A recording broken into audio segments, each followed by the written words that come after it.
Muito bom dia a todos, muito bom dia a todas. Vamos iniciar mais um treinamento, mais um webinário Spark Sarco. Aqui quem fala é o Marcos Rachid, eu sou um dos responsáveis pelo marketing na Spark Sarco.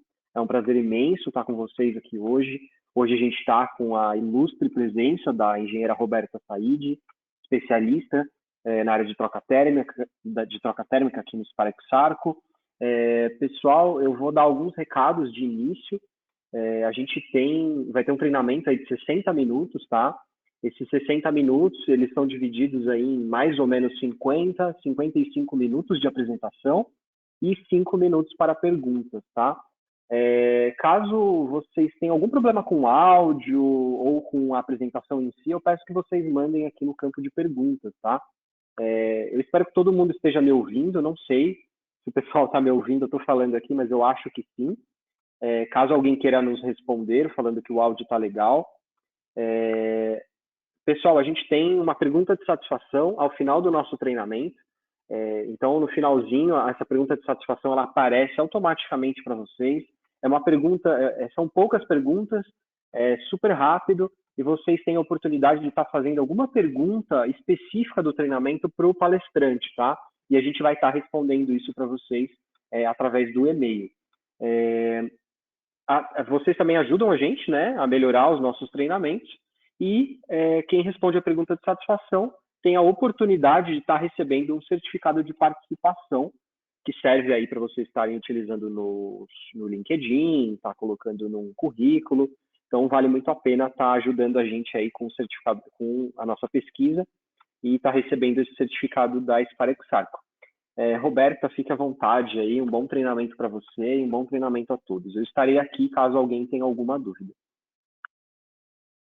Legal, Rachid, muito obrigada. Então, bem-vindos, né? Bom dia a todos e vamos começar. Então, como o Rachid já falou, né? Meu nome é Roberta Said, eu sou engenheira mecânica, já trabalho na Spark Sarco Brasil há 7 anos e tenho aí 13 anos de experiência em transferência de energia, né? Falando um pouco, começando aí sobre a Spark Sarco, atualmente, né, não só ao longo dos anos, né, mas a gente tem focado muito em trabalhar com uma engenharia com propósito, onde o nosso objetivo principal é criar um valor sustentável para as nossas partes interessadas, à medida que a gente vai projetando um mundo melhor, né, e mais eficiente, mais seguro e sustentável. Então, esse propósito nos guia em toda a nossa jornada, né, em todas as nossas ações, nas nossas tomadas de decisão e nos inspira também em todos os lugares em que atuamos. Não só na engenharia, na indústria, mas também na nossa comunidade, né, nosso meio ambiente. Então, o nosso grupo, né, Spark Sarco Engineering, é dividido, né, numa gestão de energia térmica, onde temos os especialistas de vapor, né, a Spark Sarco, a Gestra, a ITER, e soluções em energia térmica também, elétrica, né, a Chromalox e a Thermocoax. E também, como parte do grupo, temos a Watson Marlon, especialista aí em bombas peristálticas, né, então, todo mundo faz parte, né, de um grande grupo com o mesmo foco, trabalhar aí com a engenharia com um propósito. Temos uma presença global em 68 países, então todo o nosso grupo está distribuído aí no planeta, são mais de 8.700 colaboradores e 29 fábricas, tendo também mais de 2.000 engenheiros de aplicação, vendas e serviços em campo. Falando um pouquinho do Brasil, também estamos distribuídos em todo o território nacional, onde temos 7 escritórios de vendas, né, as nossas filiais, 43 vendedores de campo, eles ficam realmente alocados perto dos nossos clientes para atender toda a região, também 10 vendedores da ITER e 9 representantes ITER. E como parte, né, do nosso projeto, nós buscamos ser mais do que um fornecedor de produtos, mas sim um fornecedor de soluções, né, que está sempre ao lado dos nossos clientes e fornecedores também. Então, temos sistemas turnkey, assistência técnica, auditoria energética de todo o loop do vapor, né, todo o ciclo do vapor, treinamento, né, temos muitos treinamentos, não só esses webinários, temos também treinamentos presenciais aqui na nossa fábrica em Cotia, e também treinamentos em loco no cliente, dependendo da necessidade, focado muito na necessidade do cliente, e gerenciamento de projetos. E além da engenharia com propósito, temos também 6 valores que são os nossos pilares, né? Que movimentam todas as nossas ações, decisões. E um desses valores que a gente preza muito é a segurança. Então, todos os nossos webinários, todas as nossas visitas, a gente sempre traz um momento de segurança para que isso vire uma cultura, para que isso realmente fique enraizado, né? A segurança de todos, não só a nossa individual. Então, eu gostaria de trazer aqui para vocês algumas reportagens sobre o nosso clima. Então, não sei quantos temos aqui da cidade de São Paulo, mas estamos passando por um período aí de estiagem, né? Uma seca, bem seca mesmo, temperaturas altas para o inverno. Tivemos um dia de chuva, mas já voltamos para um período de seca. Temos perdas não só de produção, mas né, perda de patrimônio em função do clima extremo, né, queimadas que a gente está vendo em alguns lugares. E na Europa, né, eles estão lutando também contra incêndios, se preparando para temperaturas recordes. Teve um final de semana que em Londres, eu acho que chegou a 45 graus, sendo que lá nunca tinha chegado nessa temperatura. O que isso quer dizer, né? Antes a gente falava muito da ameaça do aquecimento global, mas essas reportagens, assim como muitas outras que a gente tem visto, de enchente, até de chuvas em excesso, aumento do nível do mar, já mostra que o aquecimento global deixou de ser apenas uma ameaça e está se realizando. Então, o que nós podemos fazer, né, para contribuir para o meio ambiente? Afinal, o planeta é um só, né? Não temos outro. Eu sei que tem gente tentando ir para Marte, mas ainda não está consolidado. Então, a gente precisa realmente cuidar do planeta que nós vivemos. Então, não adianta falar, o que eu faço não faz diferença. Todo mundo faz a diferença. Então, são as nossas atitudes, são as nossas ações, são as nossas decisões, as nossas escolhas que podem realmente garantir um futuro mais próspero e um planeta, né, habitável para as futuras gerações que estão vindo. A gente precisa começar agora a pensar nisso, né? Quer dizer, já tínhamos que ter começado, mas para evitar que os estragos, né, o que venha a ocorrer não seja tão catastrófico, né? E sim que a gente consiga administrar o que vem pela frente, ok? Falando agora sobre trocadores de calor de alta performance. Afinal, o que caracteriza um trocador de alta performance? É apenas o seu dimensional? Né, o seu custo? A sua construção? Ou o tipo de trocador que a gente vai utilizar? Na verdade, a gente tem que relacionar a performance com alguns pontos. Então, não é somente custo dimensional, somente o tipo. Nós precisamos aliar, né, os recursos de cada tipo de equipamento com o desempenho que ele vai apresentar, né, e a aplicação para que ele vai ser utilizado. A partir disso, também precisamos observar o resultado, né, se o que esperamos que ele vai atingir realmente vai ser atingido. Então, não adianta falar só de um benefício, temos que avaliar como um todo. Então, se os dados de processo, né, os dados de entrada, não estiverem coerentes com os dados de projeto, aquele trocador ele pode não ser considerado de alta performance porque não está aliado à expectativa, né, e não está aliado ao resultado que nós queremos obter. Então, é sempre importante pensar que a performance não está vinculada a um determinado modelo, a um determinado tipo de trocador, a um determinado custo de aquisição, mas sim ao que a gente espera que aquele equipamento atinja. Então, eu tenho tipos diferentes de trocadores de calor, a gente vai ver um pouquinho mais para frente, que cada um tem as suas particularidades, né? Cada um é voltado para uma determinada aplicação, e para aquela aplicação ele vai desempenhar o papel, ele vai ter alta performance para aquela aplicação, ok? Pensando agora em dados de processo.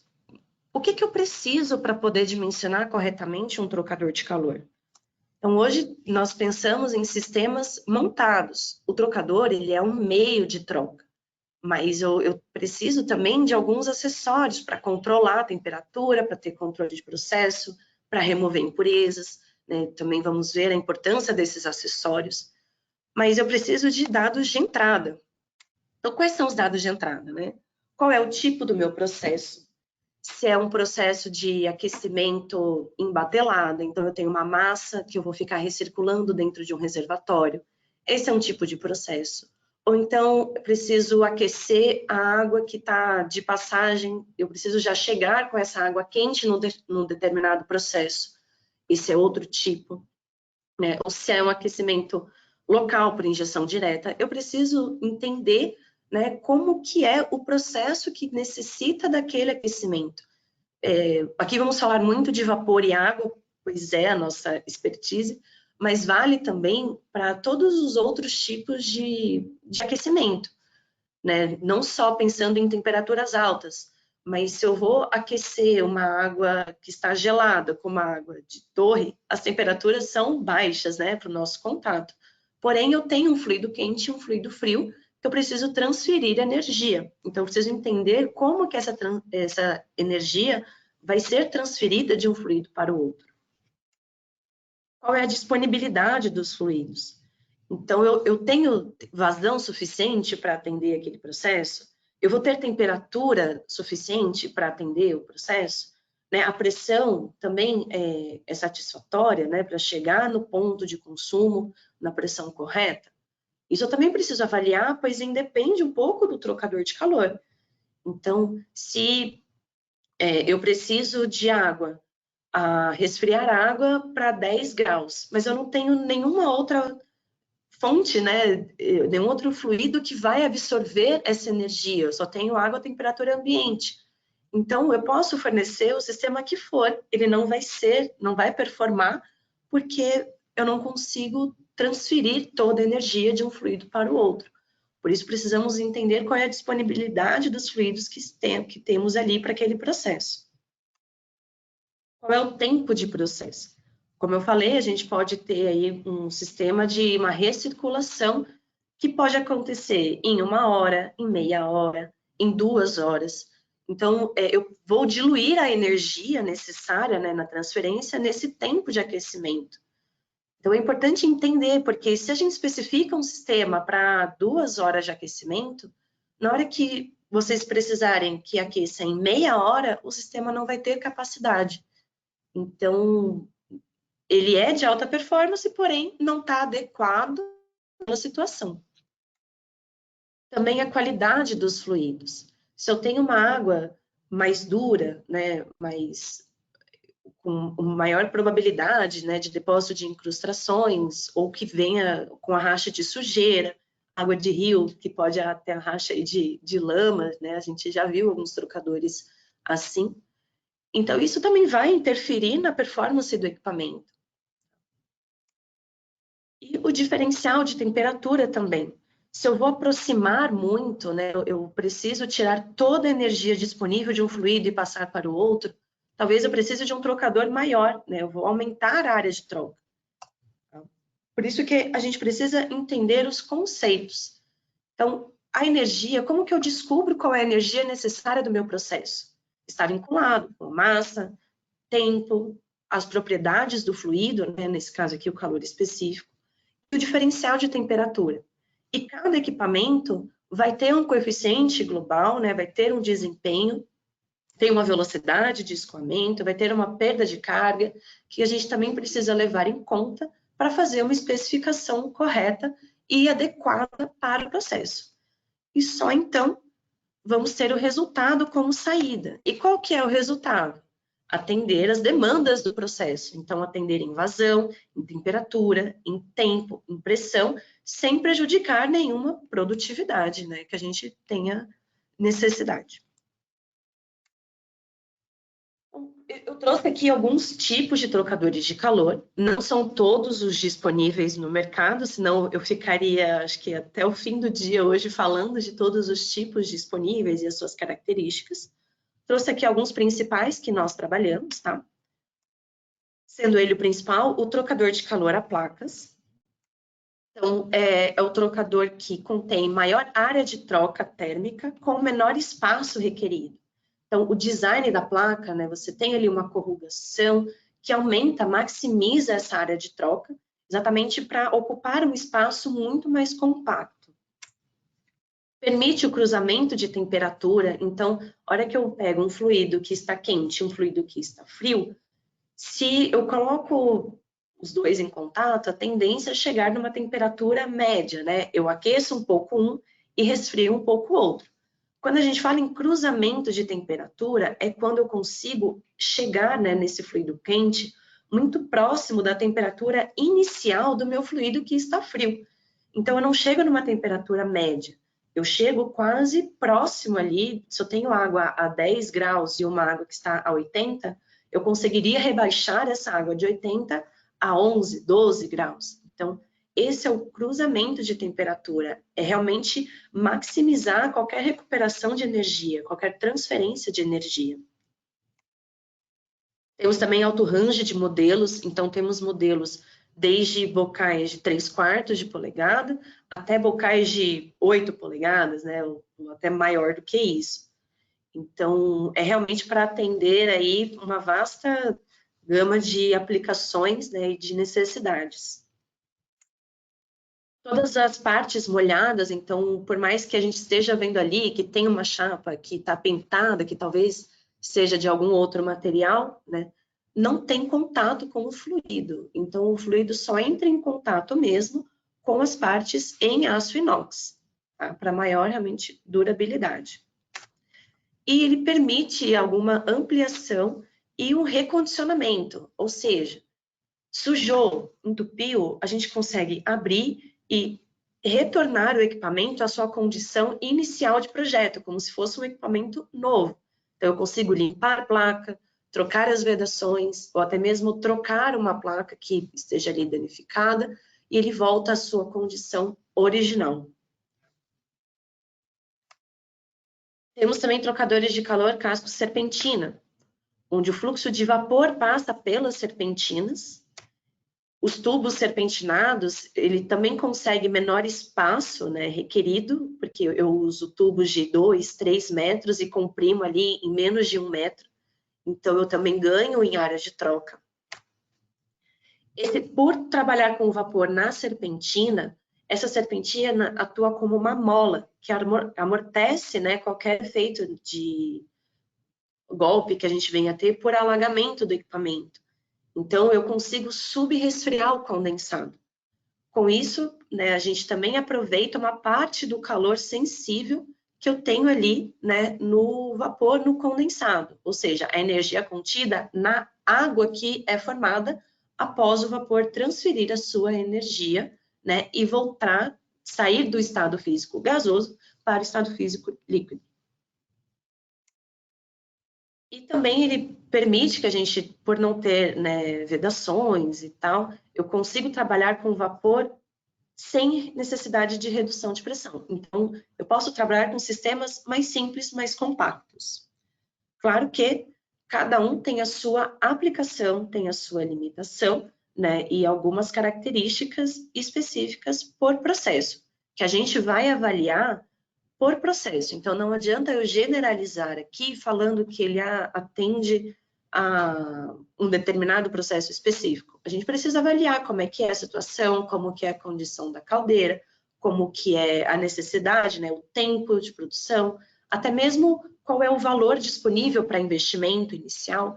Então, tudo isso é avaliado caso a caso, por isso que temos uma equipe, né, tão grande assim em campo, exatamente para poder dar essa atenção a cada processo. Temos também os trocadores de calor cascotubos.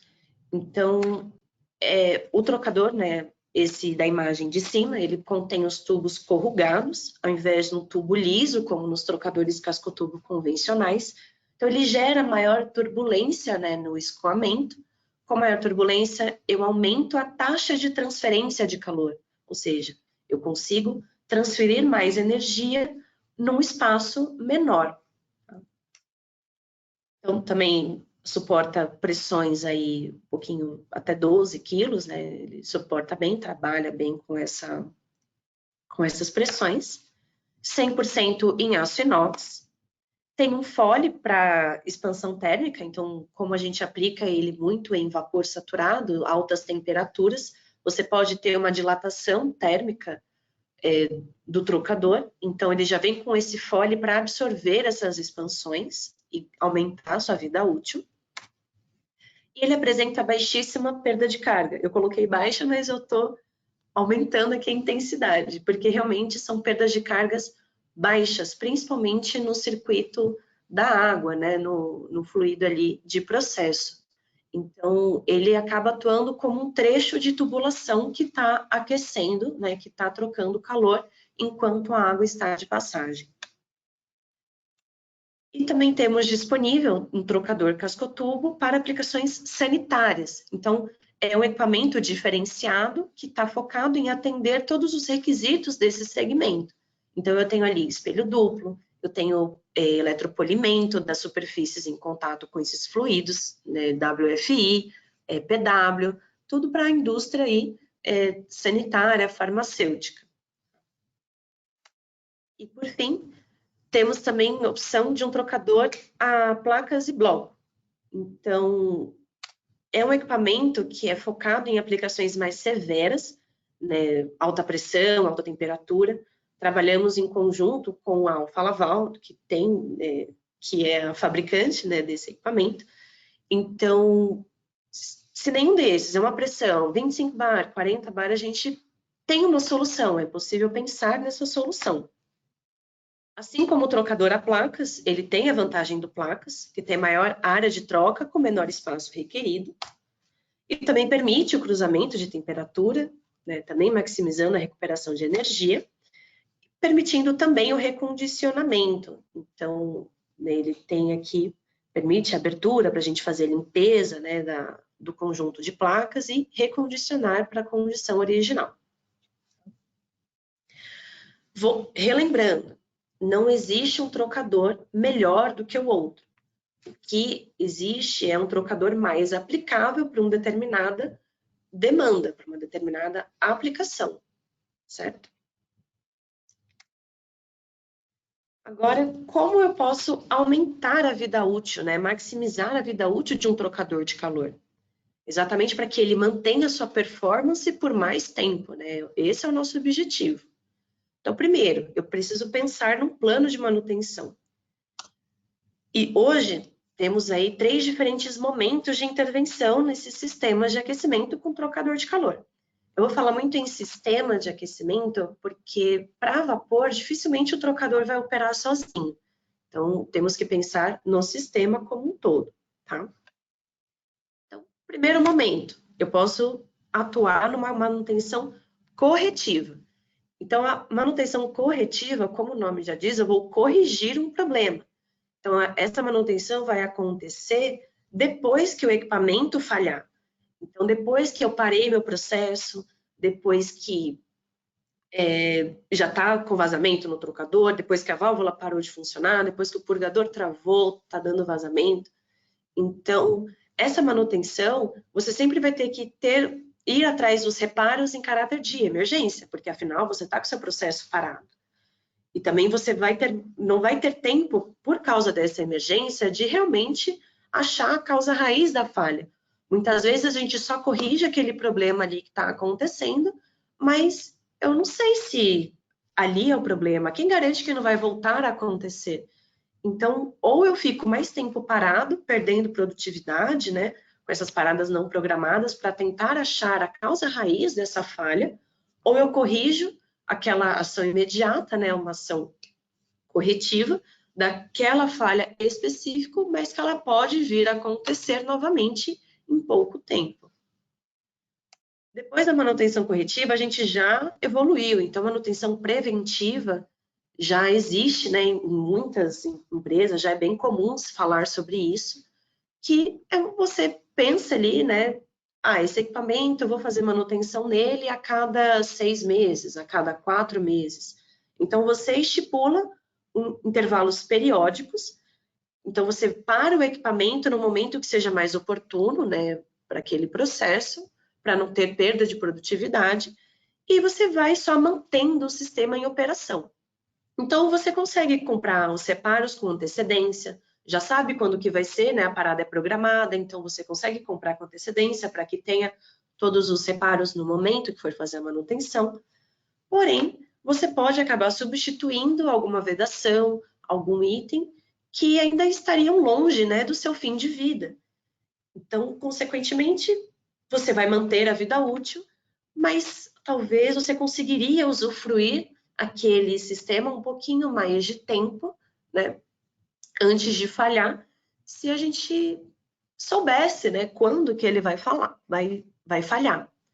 E também na preventiva é difícil a gente identificar, né, as possíveis falhas futuras, porque eu faço aquela manutenção de praxe de cada um, o que é recomendado pelo catálogo, mas eu não avalio se aquela válvula está se comportando da forma que ela deveria estar se comportando, se o trocador está atendendo o que ele deveria estar atendendo, né? Então, eu não consigo identificar se ele vai falhar, se mesmo fazendo a preventiva, não vai acontecer, não vai ter a necessidade de uma corretiva antes da próxima preventiva. E por isso que nós recomendamos atuar muito na manutenção preditiva ou proativa, né? Eu já estou ouvindo aí um novo termo para esse tipo de manutenção, que é onde a gente faz um monitoramento das condições operacionais.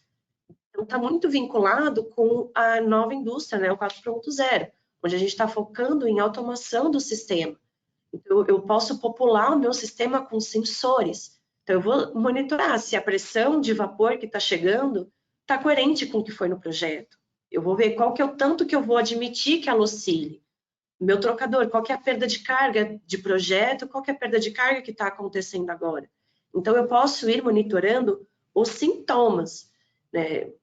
O sistema ainda está operando, porém, eu estou vendo que ele está cansando.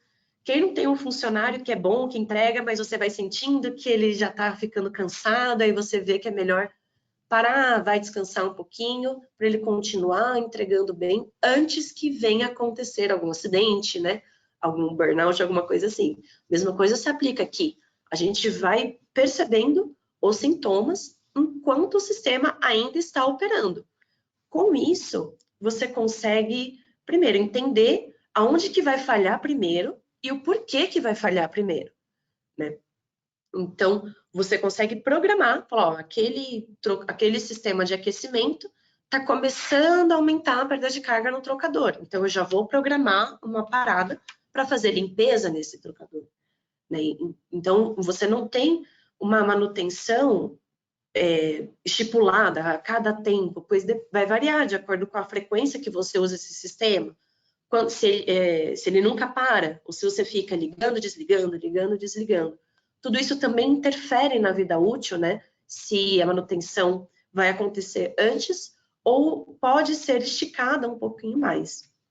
Então, conforme você vai monitorando, vai estabelecendo esses limites, né, de observação, você também tem antecedência para adquirir os reparos e você só vai adquirir aqueles reparos que realmente precisam ser trocados. E se realmente a vida daquele reparo está no final. Então, por isso que é importante a gente monitorar todo o sistema e com isso você está otimizando o número de intervenções no sistema. Ok?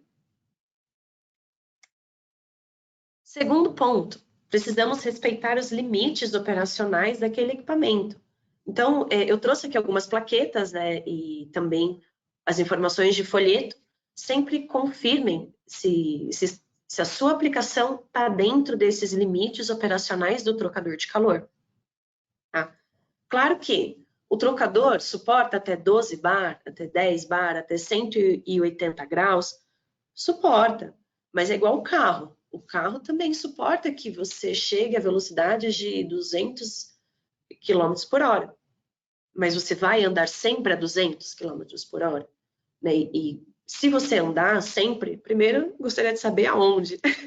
Na cidade aqui de São Paulo já está difícil, mas você provavelmente vai precisar fazer uma manutenção antes do previsto, em função de vibrações que pode acontecer, levar, né, altas temperaturas, e a mesma coisa ocorre com esses equipamentos. Quanto mais próximo do limite você operar, mais estresse, né, a gente está gerando para aquele equipamento, para aquele sistema.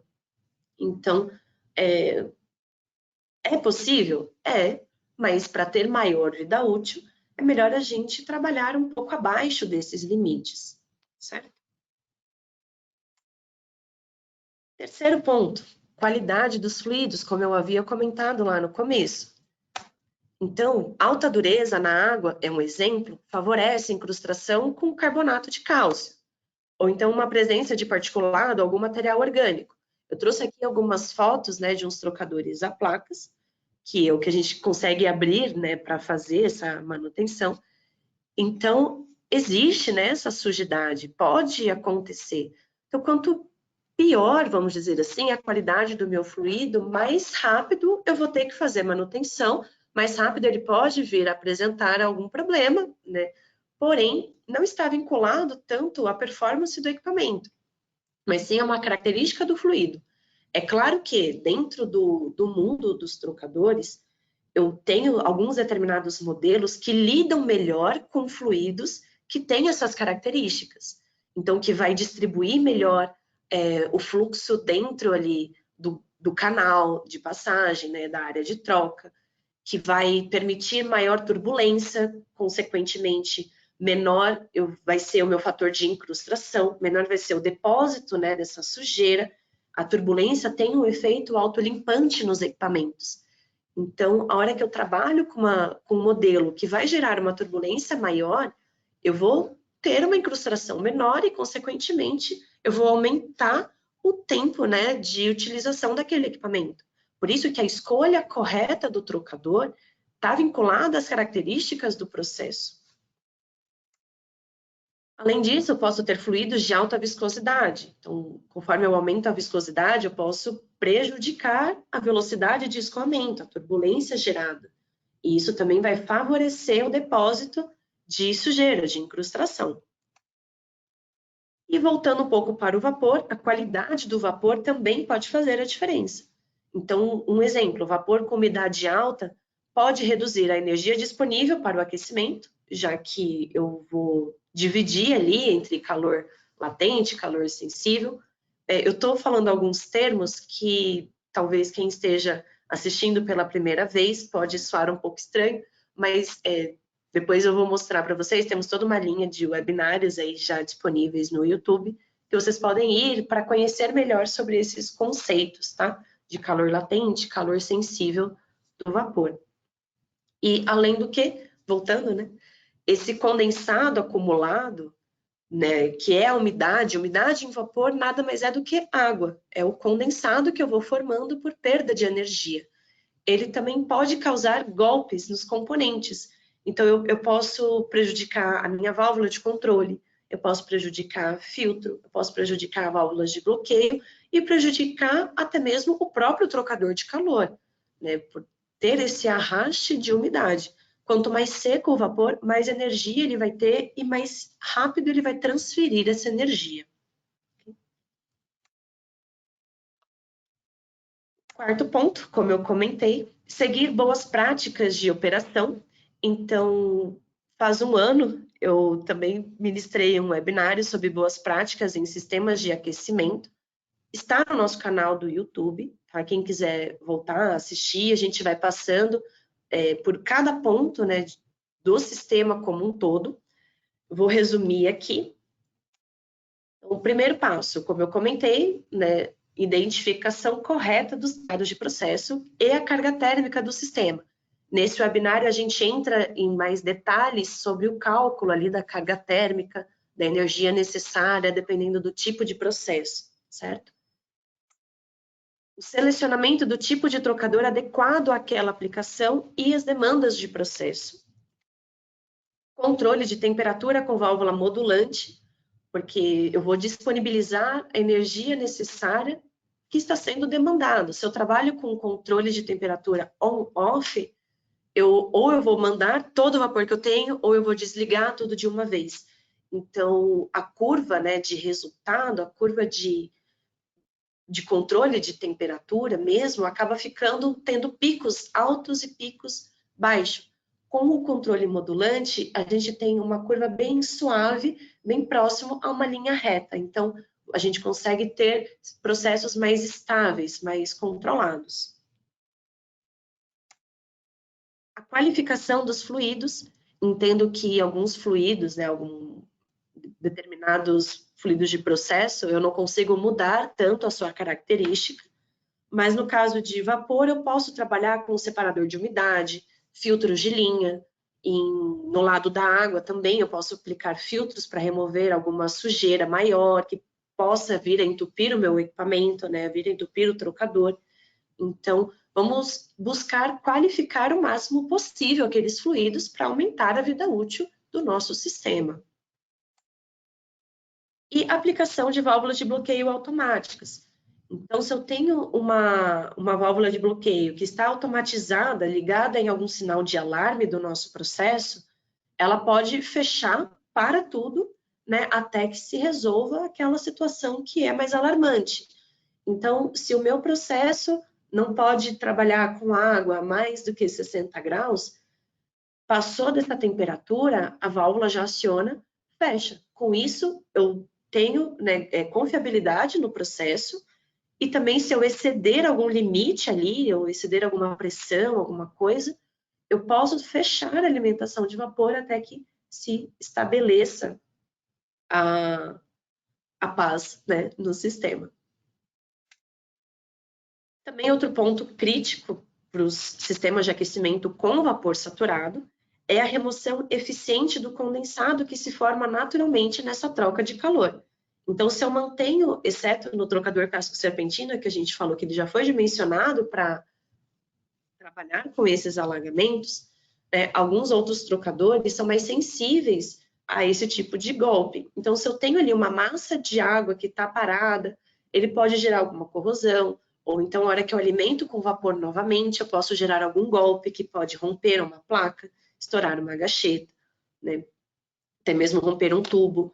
Então, se eu tenho uma remoção eficiente desse condensado, eu garanto que eu vou operar no máximo, né? Eu não vou comprometer a minha área de troca com condensado e também não vou comprometer a performance do equipamento ao longo do tempo. Também precisamos, né, o quinto ponto, avaliar o sistema como um todo. Então, nos sistemas de aquecimento com controle de temperatura, o trocador de calor ele é o componente principal, porque é ali que acontece a transferência de energia de um fluido quente, né, para um fluido frio. O quente e frio está entre aspas, porque como eu comentei, eu posso trabalhar com fluidos a temperatura ambiente e ele ser o mais quente, né, do rolê. Então, a unidade de quente e frio está realmente vinculada àquele fluido de maior temperatura e o fluido de menor temperatura. E é no trocador de calor que isso acontece. Porém, eu preciso de outros equipamentos que vão operar em conjunto com o trocador de calor para garantir que eu tenho um controle do processo, que eu vou confiar naquele processo que vai sempre me entregar na temperatura que eu preciso. Então, eu vou ter ali sensor de temperatura, uma válvula de controle, posso ter uma válvula redutora, eu vou ter um purgador, posso ter sensor de pressão, bomba de água, eu tenho uma infinidade de acessórios que a gente pode acoplar ao sistema de aquecimento que vão operar em conjunto em prol de um mesmo objetivo, do mesmo resultado, que é chegar naquela temperatura para o processo, entregando vazão, pressão, tudo que o processo demanda. Então, comumente, um equipamento pode apresentar a falha que a causa raiz, né, essa falha está relacionada a algum problema operacional de outro componente. Então, seja no bloqueio, seja no controle, ou então na remoção ineficiente do condensado. Eu tenho lá um trocador que constantemente apresenta vazamento. Será que o problema está mesmo no trocador? Eu não posso avaliar, será que o purgador não está subdimensionado? Né? E por isso está causando alagamento, e por isso que eu estou tendo vazamento no trocador de calor? Então, por isso é importante a gente pensar nos sintomas e avaliar o sistema geral, não só um componente, porque senão ficamos cegos naquilo. E fica só corrigindo, sem eliminar aquela causa raiz, aquilo que realmente está causando todo aquele tumulto no sistema, certo? Normalmente, os trocadores de calor são os primeiros que apresentam, né, ou uma perda de eficiência, ou então rompimento de gacheta por alagamento, por acúmulo ali de condensado, por uma sobrepressão, né, ou extrapolar o seu limite de operação. Então, ali, ele é a febre, né, o que acontece primeiro, mas nem sempre ele é a causa do problema. Tá? Então, precisamos tirar essa imagem de vilão do trocador, porque nem sempre o problema é ali. A gente tem que avaliar da forma que o fluido chega, por onde ele está passando antes. Será que ele não está perdendo energia em algum outro ponto? Será que não está passando, dando vazão, porque eu estou com algum bloqueio fechado que deveria estar aberto? Já aconteceu isso, né? A água está superaquecendo. Mas por quê? Né? Não deveria estar superaquecendo. Ah, não, porque alguém restringiu o fluxo, a vazão de água caiu, consequentemente, o meu ΔT subiu, porque eu tenho muita área de troca ali para aquela vazão que caiu. Então, o problema não é o trocador que está superaquecendo, mas sim o fluxo de água que não está chegando da forma correta. Por fim, né, o sexto ponto é a otimização da especificação. Então, é interessante a gente trabalhar com a especificação ajustada à sua demanda atual, né? E tomar alguns cuidados quando a gente coloca fatores de segurança nos dados de entrada. Então, eu já recebi algumas solicitações do tipo, ele passa 20, mas é melhor a gente considerar 25 metros cúbicos por hora, porque vai que dá algum problema, né, e passa mais água. Só que a gente vai ver a bomba do cliente não dá mais, não chega em 25 metros cúbicos por hora. Então, por que eu vou superdimensionar o meu sistema, sendo que o processo dele nem vai chegar nessa condição? Então, por isso que é importante, volto a falar, né? Entender os dados de processo. Quando nós identificamos corretamente os nossos dados de processo, né, o que temos disponível para fazer aquele sistema acontecer, a gente consegue dimensionar um sistema adequado para aquilo. Pensar em ampliações que vão acontecer daqui 1, 2 anos, pode ser um tiro no pé. Vamos prever, né, já vamos investir tudo agora, mas será que o equipamento vai funcionar corretamente nesses 2 anos até chegar à ampliação? Será que não vale a pena trabalhar com um sistema mais adequado? E se você for dobrar a capacidade, a gente coloca outro em paralelo, né? Mas pelo menos aquele sistema vai trabalhar na sua melhor performance para aquela aplicação, para aquela demanda. Então, precisamos tomar cuidado com os sistemas que estão subdimensionados, porque ele não vai atender as demandas de processo. Então, eu não considerei um fator de segurança suficiente. Se eu não tenho certeza da informação, mas acabei considerando menos, o sistema vai ficar subdimensionado. Se ele não atende o processo, eu posso ter perda de produtividade. E se também ele está superdimensionado, pode ser que eu tente trabalhar com ele acima do range recomendado. Então, talvez eu tente trabalhar numa vazão maior do que o sistema suporta, uma vazão de vapor que o processo vai demandar é maior do que eu considerei, então a válvula de controle não vai dar passagem, o trocador vai estar trabalhando com uma velocidade muito alta, que pode sim reduzir a vida útil desses equipamentos. Tá? Ou então eu dimensionei para um trocador que atende uma temperatura mais baixa, porque não foi me passado, que não foi considerado que ele vai trabalhar, às vezes, uma temperatura mais alta. Então, eu posso extrapolar o limite de temperatura de uma gacheta, né, na vedação do equipamento. Isso também vai reduzir a sua vida útil. E também preciso evitar o superdimensionamento. Aqui, quando eu falo superdimensionamento, não é tanto o... Todo trocador vai ter um excesso de área, né? Todo equipamento tem ali os seus fatores de segurança, tem um leve superdimensionamento. O que eu digo para a gente tomar cuidado é com sistemas exageradamente grandes para aquela aplicação. A gente vê isso acontecer quando a gente vê assim, temos um processo, mas tinha um trocador que estava parado para uma outra aplicação. Ah, ele é grande, vai atender, o processo lá era maior do que esse. Coloca esse, então, que também deve atender, sem recalcular, sem entender como que ele vai performar nessa nova aplicação. Então, o superdimensionamento vai dificultar o meu controle. Né? Também eu vou ter maior custo de aquisição inicial e maior custo dos reparos, porque um trocador maior vai me exigir uma gacheta de maior tamanho, né? Ou eu vou precisar de mais gachetas, uma válvula de diâmetro maior do que o necessário, os reparos vão ser também de maior custo, né? A movimentação talvez seja mais difícil, movimentar um sistema maior do que realmente você necessita, né? Peso. Então, falamos sim em custo. Por que eu vou comprar algo que é muito maior do que realmente eu necessito? Além disso, eu posso operar abaixo dos ranges recomendados para alguns sistemas. Então, no exemplo da válvula de controle. Se eu opero muito próximo do seu limite inferior ali, que a gente recomenda, ela pode ficar abrindo, fechando, porque assim que abriu, já chegou no... O sistema tem muita área de troca e ele consegue chegar muito rápido no objetivo. E com isso, a válvula, o interno dela, né, a sua sede, fica batendo.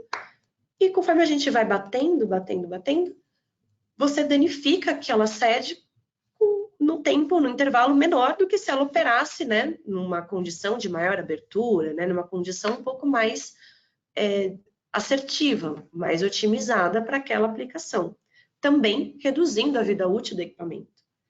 Em alguns casos, com aplicação de vapor, também é possível formar vácuo dentro do equipamento do trocador, porque eu tenho um volume interno muito grande e, de repente, uma massa que condensa de uma vez acaba formando um vácuo e que pode trazer também problemas operacionais e danificar o trocador de calor.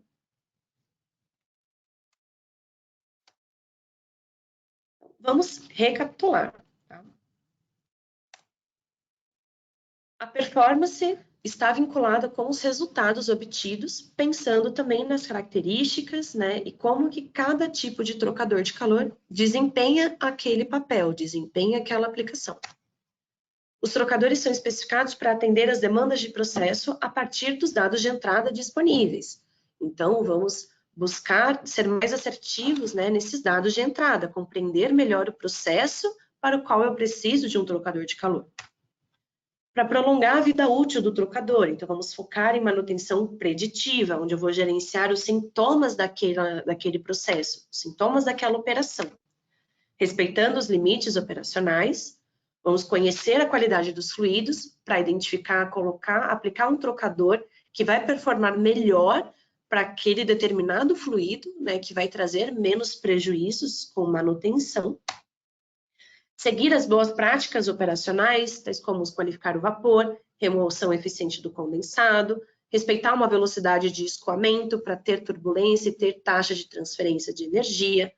E se eu for alterar, né, a aplicação de um equipamento, vou colocar em outro processo, ou eu vou alterar as condições de entrada, eu preciso recalcular o meu sistema para que eu garanta que ele vai atender às novas condições. E preciso avaliar o sistema como um todo, e não apenas o trocador de calor, pois a causa raiz pode estar em outro ponto do processo. Buscar uma especificação ajustada à nossa demanda. Com isso, podemos ter aí um sistema de aquecimento de alta performance, né, e de longa vida útil, consequentemente, menor custo operacional. Para fechar, né, eu gostaria de trazer aqui para vocês algumas soluções, né, a Sparex Arco tem algumas soluções turnkey, pensando em aplicações sanitárias, aplicações para redução de pressão de vapor, sistemas de aquecimento como um todo. Então, podemos fornecer essa solução montada, focada especialmente para o seu processo. Muitos processos são similares, mas algumas características podem diferenciar um do outro.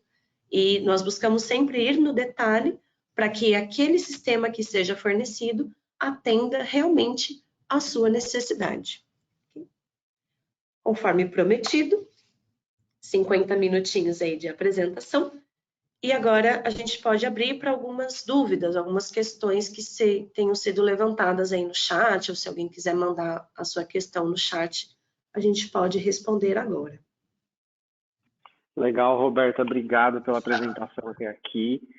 A gente tem uma dúvida, sim, surgiu uma dúvida aqui do Pedro. Ele pergunta o seguinte,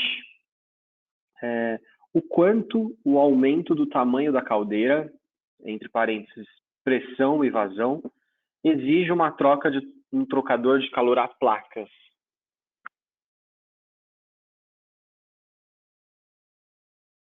Eu não sei se eu entendi a pergunta. Qual seria o limite de pressão do vapor para trabalhar com trocador a placas? Será? Pedro, o que ele fala... se o Pedro quiser reformular a pergunta, mas o que ele traz aqui é quanto o aumento do tamanho da caldeira, aí entre parênteses aqui, pressão e vazão, exige uma troca de um trocador de calor. Ah, tá. Então, vamos lá. Como eu comentei, o trocador de calor a placas, ele tem alguns limites operacionais. Então, a vedação do conjunto de placas é feita com gachetas que é de borracha. Temos aí alguns materiais disponíveis. Então, cada material vai ter um limite de temperatura. Pode ser 180 graus, 150, mas não passa, acho que, de 180. Então, quanto mais próximo, se eu aumento a pressão do vapor, eu aumento também a sua temperatura. E, consequentemente, eu vou me aproximar do limite da gacheta. A gacheta suporta até os 180, ela vai trabalhar bem. O que acontece é que você vai ter que trocar essa gacheta com mais frequência. Não necessariamente que você precise trocar o equipamento, mas respeitando esse limite, a gente pode sim, né, aumentar um pouco aí a pressão do vapor. Porém, é causa e consequência.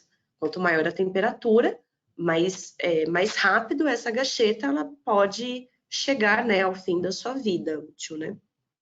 E a questão da vazão está vinculada com a velocidade de escoamento. Então, cada trocador de calor tem um diâmetro de bocal e tem uma quantidade de canais por onde aquela vazão de vapor vai ser distribuída. Então, se eu aumento a vazão de vapor, eu vou aumentar, né, a vazão em cada canal, eu vou aumentar a velocidade de escoamento do vapor pelo bocal e nos canais.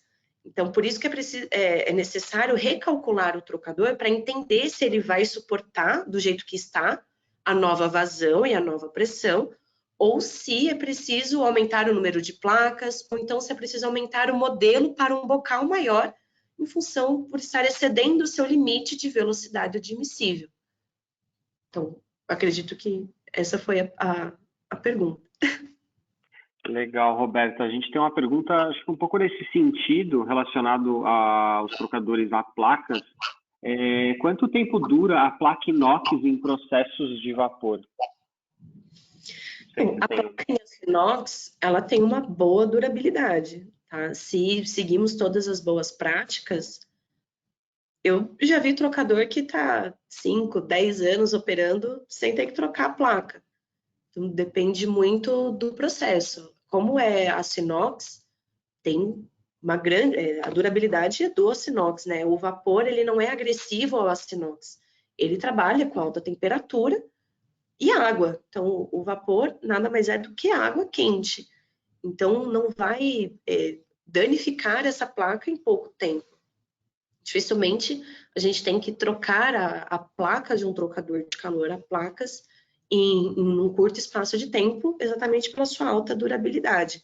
Claro que temos que tomar alguns cuidados quando a gente vai fazer manutenção, né, na hora de fazer o aperto. Muitas vezes a gente vê que está tendo um vazamento, o cliente vai lá, ou o usuário vai lá, e dá uma apertada a mais no parafuso para estancar o vazamento. Só que nisso eu posso estrangular, eu posso amassar uma placa a outra, posso trincar a placa, mas aí tá mais vinculado a não seguir, né, uma boa prática de manutenção do equipamento do que realmente a aplicação.